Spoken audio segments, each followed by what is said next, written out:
തമിഴ്നാട്ടിലെ കൊള്ളിമലയുടെ താഴ്വരയിലാണ് ഈ കഥ നടക്കുന്നത്.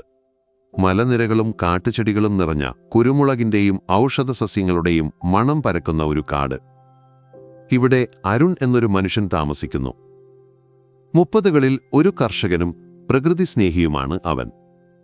അവന്റെ കൂടെ രാജു എന്ന നായ, സ്വർണ്ണനിറമുള്ള മുടിയും നെഞ്ചിൽ വെളുത്ത പാടുമുള്ള ഒരു നാടൻ നായ. 5 വർഷം മുമ്പ് അരുൺ ഒരു അനാഥാലയത്തിൽ നിന്ന് രക്ഷിച്ചതാണ് രാജുവിനെ. രണ്ടുപേർക്കും ഈ മലയിലെ രാവിലെ നടത്തം ഒരു ശീലമാണ്, മനസ്സിന് സമാധാനം തരുന്ന ഒരു നിമിഷം. ഒരു ദിവസം സൂര്യോദയത്തിന്റെ മങ്ങിയ വെളിച്ചത്തിൽ അരുണും രാജുവും പതിവ് നടത്തത്തിനിറങ്ങി. കാടിന്റെ നിശബ്ദതയെ ഭേദിച്ച് പെട്ടെന്ന് രാജു കുരച്ചു. സാധാരണ ഉല്ലാസവാനായ രാജു ഇപ്പോൾ ഒരു ഗുഹയുടെ ഇരുണ്ട വാതിൽക്കൽ നിന്ന് കണ്ണുകൾ ഉറപ്പിച്ച് അസ്വസ്ഥനായി കുരക്കുകയാണ്.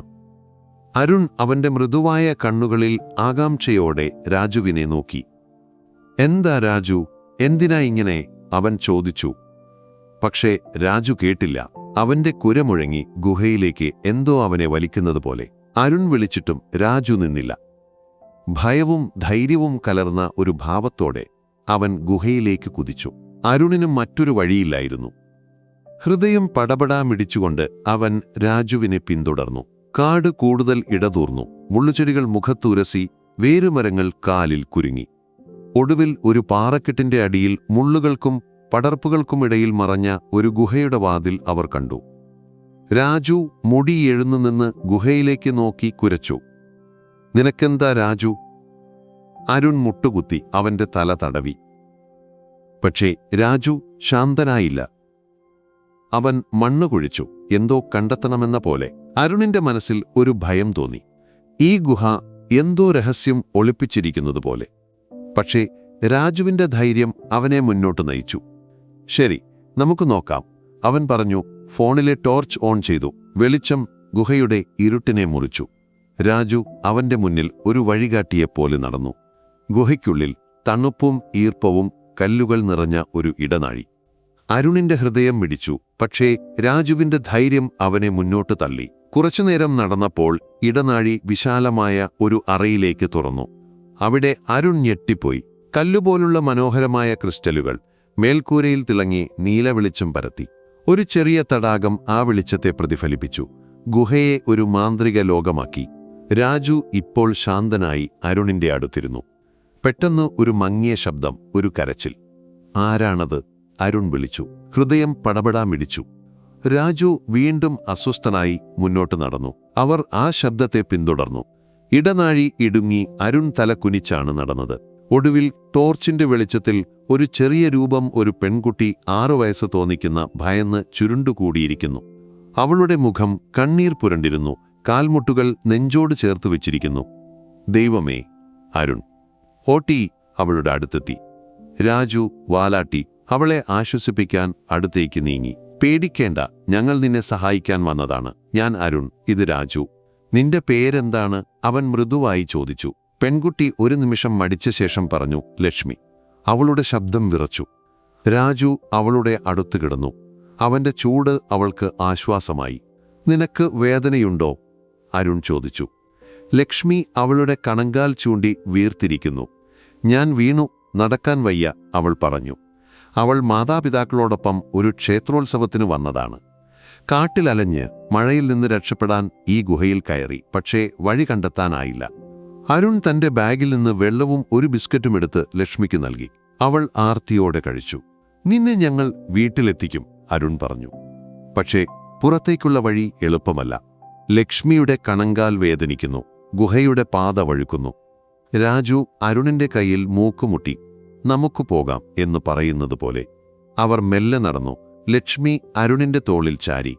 പെട്ടെന്ന് ഒരു മിന്നൽ. പുറത്ത് കനത്ത മഴ. കാറ്റ് മരങ്ങൾ കുലുക്കി. മഴവെള്ളം അവരെ നനച്ചു. പുറത്തേക്കിപ്പോൾ പോകുന്നത് അപകടമാണ്. അവർ തിരികെ ഗുഹയിലേക്ക് മടങ്ങി. രാജു പെട്ടെന്ന് മറ്റൊരു വഴിയിലേക്ക് ഓട്ടി അവരെ വിളിച്ചു. "നിനക്കെന്താ രാജു?" അരുൺ ചോദിച്ചു. രാജുവിനെ വിശ്വസിച്ച് അവർ ആ വഴിയിലൂടെ നടന്നു. അവിടെ അവർ വീണ്ടും ഞെട്ടി. ഒരു വലിയ അറ, മേൽക്കൂരയിൽ ക്രിസ്റ്റലുകൾ, നീല വെളിച്ചം പരത്തുന്നു. തടാകത്തിന്റെ പ്രതിഫലനം ഗുഹയെ ഒരു സ്വപ്നലോകമാക്കി. "ഇത് മന്ത്രമാണോ?" ലക്ഷ്മി ഭയം മറന്ന് കണ്ണ് തുറന്നു ചോദിച്ചു. അതെ, ഇത് അത്ഭുതമാണ്, അരുൺ പറഞ്ഞു. അവർ അവിടെ വിശ്രമിക്കാൻ തീരുമാനിച്ചു. അരുൺ തന്റെ ബാഗ് ഒരു തലയിണയാക്കി ലക്ഷ്മിക്ക് നൽകി. രാജു അവളുടെ അടുത്ത് ചുരുണ്ടുകിടന്നു. ലക്ഷ്മി ഉറങ്ങുമ്പോൾ അരുൺ ഗുഹയുടെ ചുവരുകൾ ശ്രദ്ധിച്ചു. അവിടെ പുരാതന ചിത്രങ്ങൾ, മനുഷ്യർ, മൃഗങ്ങൾ, തമിഴ് പുരാണ കഥാപാത്രങ്ങൾ. ഇതൊരു പുണ്യസ്ഥലമായിരിക്കുമോ, അവൻ ചിന്തിച്ചു. പെട്ടെന്ന് ലക്ഷ്മി ഒരു പേടി സ്വപ്നത്തിൽ കരഞ്ഞു. അമ്മയും അപ്പനും എന്നെ തിരയുന്നു, അവൾ കണ്ണ് തുറന്നു പറഞ്ഞു. അരുൺ അവളെ ആശ്വസിപ്പിച്ചു. നിന്നെ ഞങ്ങൾ അവരുടെ അടുത്തെത്തിക്കും. അപ്പോൾ രാജു എഴുന്നേറ്റു, ചെവി ഉയർത്തി കുരച്ചു. ദൂരെ നിന്ന് ശബ്ദങ്ങൾ. ലക്ഷ്മി, അവർ ഞെട്ടി. അമ്മ, അപ്പ, ലക്ഷ്മി വിളിച്ചു. അരുൺ അവളെ താങ്ങി രാജുവിനെ പിന്തുടർന്നു. ഗുഹയിൽ 2 ടോർച്ചിന്റെ വെളിച്ചം. ലക്ഷ്മിയുടെ മാതാപിതാക്കൾ മുരുകനും സുമതിയും ക്ഷീണിതരായി, പക്ഷേ ആശ്വാസത്തോടെ. ലക്ഷ്മി അവർ വിളിച്ചു, കെട്ടിപ്പിടിച്ചു. കണ്ണീർ, ആശ്വാസം എല്ലാം ഒരുമിച്ചു. നിന്റെ പേര്? മുരുകൻ, ഒരു ഡോക്ടർ അരുണിനോട് ചോദിച്ചു. അരുൺ, പക്ഷേ ലക്ഷ്മിയെ കണ്ടെത്തിയത് രാജുവാണ്, അവൻ പറഞ്ഞു. മുരുകൻ ലക്ഷ്മിയുടെ കണങ്കാൽ പരിശോധിച്ചു. ഒരു ചെറിയ സ്പ്രെയിൻ, പക്ഷേ നമുക്ക് വേഗം പുറത്തെത്തണം, അവൻ പറഞ്ഞു. പക്ഷേ പുറത്ത് മഴ ഇപ്പോഴും ശക്തമാണ്. അവർ ആ മാന്ത്രിക അറയിൽ താത്കാലിക ഷെൽട്ടർ ഉണ്ടാക്കി. അവിടെ ചുവരിലെ ചിത്രങ്ങൾ കണ്ട് അവർ ചർച്ചിച്ചു.